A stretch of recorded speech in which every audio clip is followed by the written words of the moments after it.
మొత్తం ఈ 17 కళాశాలల్లో 11 కళాశాలలు నబార్డ్ కింద, 3 సెంట్రల్ స్పాన్సర్ స్కీమ్ కింద, 3 శాస్కీ కింద మంజూరయ్యాయి అధ్యక్ష.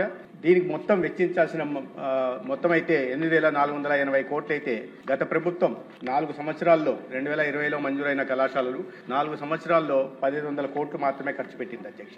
తర్వాత కూటమి ప్రభుత్వం వచ్చిన తర్వాత 938 కోట్లు ఖర్చు పెట్టి వివిధ దశల్లో ఆగిపోయిన పనులని పూర్తి చేసే పని కూడా చేసింది అధ్యక్ష. ఇక్కడ ప్రధానంగా గుర్తించాల్సిన విషయం ఏంటంటే మొదట్లో హడావిడిగా 23 సంవత్సరంలో హడావిడిగా మొదలుపెట్టిన కళాశాలలు ఏవైతే ఉన్నాయో రాజమండ్రి కానీ, విజయనగరం కానీ, ఏలూరు కానీ, నంద్యాల కానీ ఇటువంటి కళాశాలల్లో వాళ్ళు పెట్టాల్సిన మొత్తం ఖర్చు 3,525 కోట్లు అయితే 918 కోట్లు మాత్రమే ఖర్చు పెట్టారు అధ్యక్ష.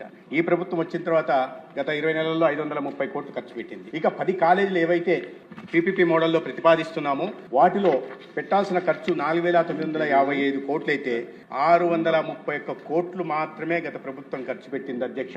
ఈ ప్రభుత్వం వచ్చిన తర్వాత 406 కోట్లు ఖర్చు పెట్టడం జరిగింది. దురదృష్టకరమైన విషయం ఏంటంటే అధ్యక్ష 10 కళాశాలల్లో 631 కోట్లు ఖర్చు పెడితే దాంట్లో 396 కోట్లు సింహభాగం కేవలం పులివెందులకు మాత్రమే ఖర్చు పెట్టారు అధ్యక్ష.